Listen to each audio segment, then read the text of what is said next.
క్రీస్తునాథుని యందు ప్రియ సహోదరి సహోదరులారా, ఈరోజు మనము క్రీస్తు సాక్షాత్కార మహోత్సవాన్ని కొనియాడుతూ ఉన్నాం. తూర్పు దిక్కున నుండి వచ్చినటువంటి జ్ఞానులకు యేసు ప్రభు సాక్షాత్కరించుకున్నటువంటి ఘట్టాన్ని మనము ఈరోజు సువార్త పఠనంలో ఆలకిస్తూ ఉన్నాం. మత్తయి సువార్త 2వ అధ్యాయము 1 నుండి 12 వరకు ఉన్న వచనాలలో ఈ ఘట్టాన్ని మనము చదువుతాం. ఈ సువార్త పఠనాన్ని ఆధారంగా చేసుకొని మనము కొన్ని సందేశాలను ఈరోజు స్వీకరించటానికి ప్రయత్నం చేద్దాం. మొదటిగా, ప్రభువును దర్శించుకోవడానికి వచ్చినటువంటి ఆ జ్ఞానుల నుండి మనం నేర్చుకోవలసినటువంటి విషయాలు. మొదటిది, జ్ఞానులు ఆరాధించటానికి వచ్చారు. వారు హెరోదు దగ్గరకు వెళ్ళినప్పుడు హెరోదుతో వారు పలికినటువంటి మాటలు, యూదుల రాజుగా జన్మించిన శిశువెక్కడ, ఆయన నక్షత్రమును తూర్పు దిక్కున చూచి మేము ఆరాధింపవచ్చితిమి. వారు మేము ఆరాధించటానికి వచ్చాము అని చెప్తూ ఉన్నారు. చూసి వెళ్ళడానికి కాదు, లేదా అతడు రాజు కాబట్టి అతనితో సంబంధాన్ని పరిచయం పెంచుకొని వెళ్ళిపోవడానికి కాదు, అతనిని ఆరాధించటానికి వచ్చాము అని వారు పలుకుతూ ఉన్నారు. అదేవిధంగా వారు ఆ శిశువును కనుగొన్న తర్వాత మొట్టమొదటిగా వారు చేసినటువంటిది కూడా ఆరాధనే. ప్రియ సహోదరి సహోదరులారా, మత్తయి సువార్త 2వ అధ్యాయము 11వ వచనంలో, అంతట వారు ఆ గృహమున ప్రవేశించి తల్లి మరియమ్మతో ఉన్న బిడ్డను చూచి సాష్టాంగపడి ఆరాధించిరి. ప్రియులగు సహోదరి సహోదరులారా, ఈ సందర్భంలో మనందరము మన మనసులో పెట్టుకోవలసినటువంటి మొదటి సందేశం ఏమిటి అంటే, ఆ జ్ఞానుల వలె మనము చర్చికి వెళ్ళేటప్పుడు, దేవాలయానికి వెళ్ళేటప్పుడు ఆరాధించటానికి నేను వెళ్తున్నాను అనేటువంటి భావం మనలో ఉండాలి. మనము కేవలము వాక్యము విని వెళ్ళిపోవడానికి కాదు, కానీ మన కొరకై రేయింబవళ్ళు వేచి ఉన్నటువంటి ఆ ప్రభు సన్నిధికి వచ్చి ఆయనను ఆరాధించి మహిమపరచటానికి మనము వెళ్తున్నాము అనే విషయాన్ని గుర్తించాలి. కథోలిక సాంప్రదాయంలో ఈ ఆరాధనకు చాలా ప్రముఖమైనటువంటి స్థానం ఇవ్వబడింది. అందుకే వాక్యంతో పాటు దివ్య సత్ప్రసాదనాథుని ఆరాధించేటువంటి అవకాశం కూడా మనకు ప్రతి ఆదివారము దివ్య బలి ద్వారా ఇవ్వబడుతూ ఉంది. ప్రియ సహోదరి సహోదరులారా, కాబట్టి చర్చికి వెళ్ళడం, దేవాలయానికి వెళ్ళడం అనేటువంటిది దేవుని ఆరాధించటానికి అనే విషయాన్ని మనము ఎల్లప్పుడూ గుర్తు చేసుకుంటూ ఆ ప్రభువును ఆరాధించటానికి మనము స్వయిష్టంతో ముందుకు రావాలి. ఎవరో బలవంతము వలన కాదు, కానీ మనము స్వయిష్టంతో నా దేవుడు నా కొరకు అక్కడ వేచి ఉండగా నేను ఆయనను ఆరాధించటానికి వెళ్తాను అని మనము వెళ్ళగలగాలి. ఇది మొదటి విషయం. ఇక రెండవ విషయం, జ్ఞానుల నుండి మనము నేర్చుకోవలసినటువంటిది. ప్రియ సహోదరి సహోదరులారా, ఈ జ్ఞానులు తమకు వచ్చినటువంటి ప్రేరేపణను తుది వరకు నిలుపుకున్నారు. కొన్నిసార్లు ఆ ప్రేరేపణను అనుసరించటంలో వారికి శ్రమలు వచ్చినప్పటికీ, వారి యొక్క గమ్యము అగోచరమైనప్పటికీ వారు మాత్రము ఆ ప్రేరేపణను అంతమొందించలేదు. వారు ఆ ప్రేరేపణను వారు తుది వరకు తమ మనస్సులో నిలుపుకున్నారు. ఇక్కడ మనము నేర్చుకోవలసినటువంటి విషయం ఏమిటి అంటే, దేవుడు మన మనసులో పెట్టేటువంటి ఆ ప్రేరేపణలను మనము ఎప్పుడు మనలో నిలుపుకోవడానికి ప్రయత్నం చేయాలి. జ్ఞానులు ఆ ప్రేరేపణ వారికి కలిగినప్పుడు వెంటనే వారు ప్రయాణాన్ని ప్రారంభించారు. ఆ ప్రయాణము ఎలా కొనసాగబోతుందో వారికి తెలియనప్పటికీ కూడా వారు తమ వంతు ప్రయత్నాన్ని వారు తమ ప్రయాణం ద్వారా ప్రారంభిస్తూ ఉన్నారు. ప్రియ సహోదరి సహోదరులారా, మనం కూడా దేవుడు మనలో పెట్టేటువంటి మంచి ప్రేరేపణలను అనుసరించటానికి మన ప్రయత్నాన్ని మనం చేయాలి. మన ప్రయత్నం మనం చేస్తూ ఉండగా దేవుని యొక్క కృప మనకు ఎల్లప్పుడూ తోడుగా ఉంటుంది. ఆ జ్ఞానులకు దేవుడు ఏ విధంగా తోడ్పడి వారు అనుకున్నటువంటి ఆ కార్యమును సాధించటానికి సహాయపడినట్లుగా మనము కూడా ఆ ప్రభు యొక్క సహాయముతో, కృపతో మన ప్రేరేపణలను మనము అనుసరించేటువంటి శక్తిని ఆయన దయచేస్తారు. ఇది రెండవ ముఖ్యమైనటువంటి సందేశం, జ్ఞానుల ద్వారా మనము నేర్చుకోవలసింది. ఇక మూడవది, ప్రియ సహోదరి సహోదరులారా, ఈ జ్ఞానులు తమ ప్రయాణాన్ని ప్రారంభించేటప్పుడే ఆ రాజుకి ఏ కానుకలు ఇవ్వాలో వారు నిర్ణయించుకొని ఆ కానుకలను తమతో పాటు తీసుకొని వచ్చారు. బంగారము, సాంబ్రాణి, మిర్రా. బంగారము అతని రాజరికానికి, సాంబ్రాణి అతని దైవత్వానికి, మిర్రా అతని రక్షణ కార్యానికి గుర్తుగా వారు తమకు తెలియకుండానే ఆ కానుకలను తీసుకొని వచ్చి ఆ ప్రభువునకు సమర్పించుకోవడం జరిగింది.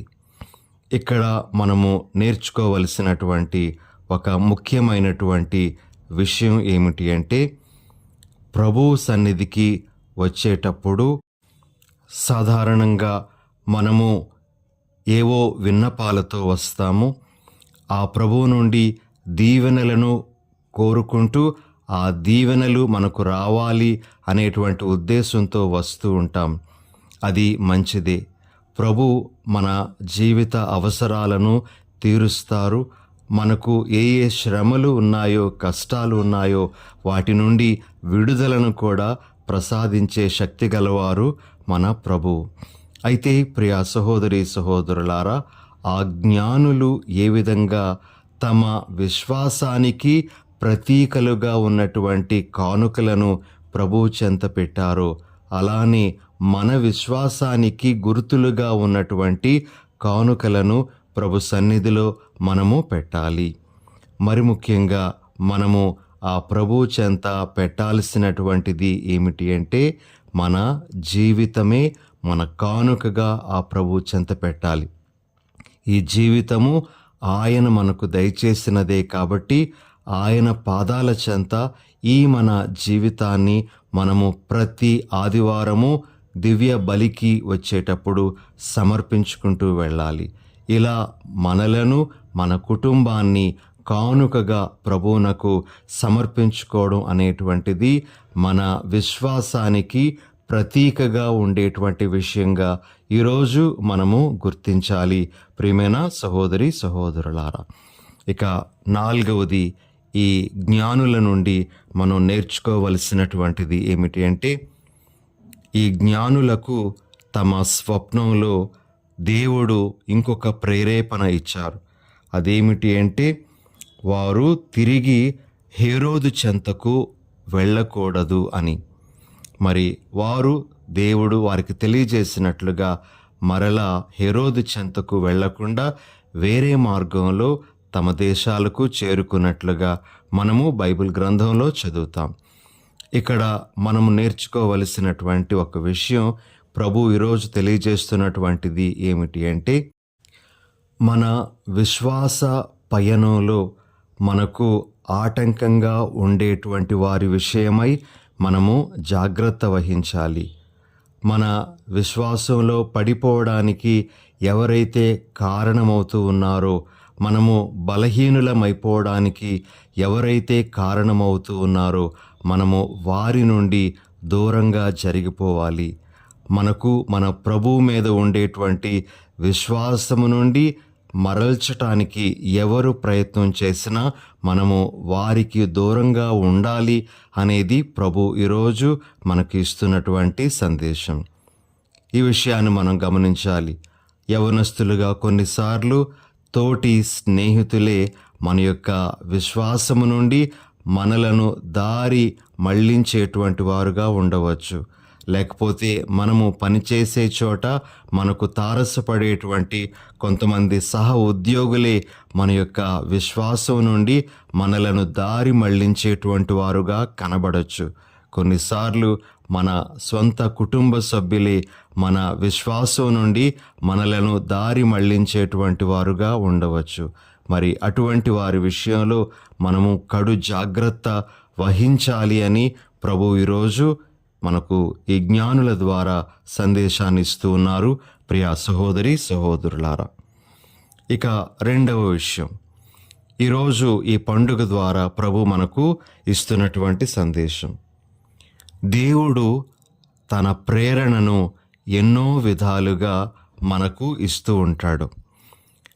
ఉదాహరణకు ఈనాటి సువార్త పఠనాన్ని మనం క్షుణ్ణంగా పరిశీలిస్తే తన ప్రేరణను ఏ విధంగా ఇచ్చాడో మనము గమనించగలం. జ్ఞానులకు దేవుడు ప్రేరణను ఒక నక్షత్రం ద్వారా చూపించాడు. ఒక నక్షత్రం అనేటువంటిది ప్రకృతికి సంబంధించినటువంటిది. ఆ ప్రకృతి ద్వారా దేవుడు తన ప్రేరణను వారిలో కలిగించాడు. ప్రధానార్చకులకు, ధర్మశాస్త్ర బోధకులకు దేవుడు ప్రేరణను దివ్య గ్రంథము ద్వారా, పవిత్ర గ్రంథము ద్వారా అందించడం జరిగింది. హెరోదుకు ఆ జ్ఞానుల ప్రశ్న ద్వారా ప్రేరేపణను కలిగించాడు. మరలా జ్ఞానులకు స్వప్నము ద్వారా దేవుడు ప్రేరేపణ కలిగించాడు. ప్రియులకు సహోదరి సహోదరులారా, ప్రేరణ అనేటువంటిది దేవుని దగ్గర నుండి వచ్చేటప్పుడు మనము దానిని ఎన్ని విధాలుగా స్వీకరిస్తూ ఉన్నాము అనేటువంటిది ఇక్కడ మనము ఒకసారి ధ్యానించాలి. ప్రేరణను కొంతమంది అంగీకరించి అనుసరిస్తారు, ఆ జ్ఞానుల వలె. ప్రేరణను కొంతమంది అసలు పట్టించుకోరు, ఆ ధర్మశాస్త్ర బోధకులు, ప్రధానార్చకుల వలె. ప్రేరణను కొంతమంది తిరస్కరిస్తారు, హెరోదు రాజు వలె. మరి మనము ఎలాంటి పరిస్థితిలో ఉన్నాము? దేవుడు మనలో పెట్టేటువంటి ఆ ప్రేరణ, అది ఎలా వచ్చినప్పటికీ కూడా ఆ ప్రేరణను మనము అంగీకరిస్తూ ఉన్నామా, దానిని అనుసరించేటువంటి వ్యక్తులుగా ఉన్నామా అనేది ఈరోజు ప్రశ్నించుకోవాలి. సాధారణంగా ప్రియ సహోదరి సహోదరులారా, దేవుడు తన ప్రేరణను పరిశుద్ధ గ్రంథము ద్వారాను, పునీతుల ద్వారాను, మన తోటి వారి ద్వారాను, సంఘటనల ద్వారాను, దర్శనాల ద్వారాను మనకు ఇవ్వవచ్చు. అయితే ఆ మంచి ప్రేరేపణలను మనము ఎలా అంగీకరించి, స్వీకరించి అనుసరిస్తున్నామనేటువంటిది ఈరోజు మనము ప్రశ్నించుకోవలసినటువంటి ఇంకొక విషయం. ఇక ఆఖరుగా మూడవ సందేశం ఈ మహోత్సవం మనకు అందించేటువంటిది ఏమిటి అంటే, మనము ఈనాటి మొదటి పఠనంలో యెషయా గ్రంథము 60వ అధ్యాయము 1వ వచనంలో లెమ్ము తేజరిల్లుము అనేటువంటి ఆహ్వానాన్ని మనము ఆలకిస్తూ ఉన్నాం. ఇది ఆనాటి ఇజ్రాయేలీ ప్రజలకు ఇవ్వబడినటువంటి ఆహ్వానం. అయితే అదే ఆహ్వానము మనకు ఈరోజు ఇవ్వబడుతూ ఉంది. లిమ్ము తేజరిల్లుము, అరైజ్ అండ్ షైన్. ప్రియ సహోదరి సహోదరులారా, ఈ సందర్భంలో నక్షత్రము ఏ విధంగా ప్రకాశించి ఆ జ్ఞానులకు మార్గదర్శిని అయి ఉందో అలానే మనము కూడా ప్రకాశించాలి. ఇతరుల ముందు నక్షత్రాల్లా మనము కూడా వెలుగొందాలి అని ప్రభు ఈరోజు మనకు తెలియజేస్తూ ఉన్నారు. నక్షత్రము ఆ జ్ఞానులను యేసు వద్దకు నడిపించింది. నక్షత్రము వారి యొక్క మనసులకు సంతోషాన్ని కలిగించింది. ఈరోజు మనము కూడా ప్రకాశించాలి అంటే మనము ఇతరులను యేసు వైపుకు నడిపించడం ద్వారా ప్రకాశించాలి అని ప్రభు మనకు తెలియజేస్తూ ఉన్నారు. ప్రిలగు సహోదరి సహోదరులారా, మనము యేసు వైపుకు ఇతరులను ఎలా నడిపించగలము అంటే, మనము ఆ యేసుతో ఉన్నప్పుడే ఇతరులను యేసు వైపుకు నడిపించగలం. మనము యేసుతో లేనప్పుడు ఇతరులను యేసు వద్దకు నడిపించలేం. కాబట్టి లెమ్ము తేజరిల్లుము లేదా లెమ్ము ప్రకాశింపుము అనేటువంటి మాట మనము యేసుతో ఉండి ప్రకాశించాలి అని మనకు తెలియజేస్తుంది. రెండవది, మనము ప్రకాశించాల్సింది మన యొక్క సత్కార్యాల ద్వారా, చేయగలిగేటువంటి అన్ని మంచి కార్యాల ద్వారా మనము ప్రకాశించాలి అని ఈరోజు ప్రభు మనకు తెలియజేస్తూ ఉన్నారు. ఇదే విషయాన్ని మనము మత్తయి సువార్త 5వ అధ్యాయము 16వ వచనంలో ఈ విధంగా ఆలకిస్తాం. ప్రజలు మీ సత్కార్యములను చూచి పరలోకమందున్న మీ తండ్రిని సన్నుతించుటకు మీ వెలుగును వారి ఎదుట ప్రకాశింపనిండు. మనం చేయగలిగేటువంటి నీతియుక్తమైనటువంటి కార్యముల ద్వారా వెలుగొందాలి అనేది ప్రభు యొక్క ఆలోచన, ప్రభు మన మీద పెడుతున్నటువంటి బాధ్యత. కాబట్టి మనము ప్రకాశించేది మనలో ఉండేటువంటి ఆ నీతియుక్తమైనటువంటి కార్యముల ద్వారా అని గ్రహించాలి. ఆఖరుగా ప్రియ సహోదరి సహోదరులారా, లెమ్ము ప్రకాశింపుము అనేటువంటి మాట మన సహోదర ప్రేమ ద్వారా మనము ప్రదర్శితం చేయాలి. ఎవరైతే సోదర ప్రేమలో ఉంటారో వారు వెలుగుతున్నటువంటి నక్షత్రాల్లాంటి వారు అని మర్చిపోకూడదు. కాబట్టి ఇలా మనము కూడా ప్రకాశించాలి అని ఈ రోజున ప్రభు మనకు తెలియజేస్తున్నారు. ఈ గొప్పవైనటువంటి సందేశాలను మనము ఈ క్రీస్తు సాక్షాత్కార మహోత్సవం నాడు గ్రహిస్తూ వాటికి అనుగుణంగా జీవించడానికి ప్రయత్నం చేద్దాం. దయగల సర్వేశ్వర, ప్రేమగల మా తండ్రి, ఈరోజు మేము కొనియాడే ఈ మహోత్సవం ద్వారా మీరు మాకిస్తున్నటువంటి ఈ సందేశాలన్నింటినీ మా మనసులో పదిలపరుచుకునే భాగ్యం దయచేయండి. ఆ జ్ఞానుల వలె మేము మిమ్ములను ఆరాధించి మా కానుకలను సమర్పించుకునే వరాన్ని, అదేవిధంగా ఇతరులకు మార్గదర్శకులమై జీవించేటువంటి ఆ భాగ్యాన్ని మాకు అనుగ్రహించమని మా ప్రభువైన యేసు నామమున అడిగి వేడుచున్నాం తండ్రి. ఆమెన్.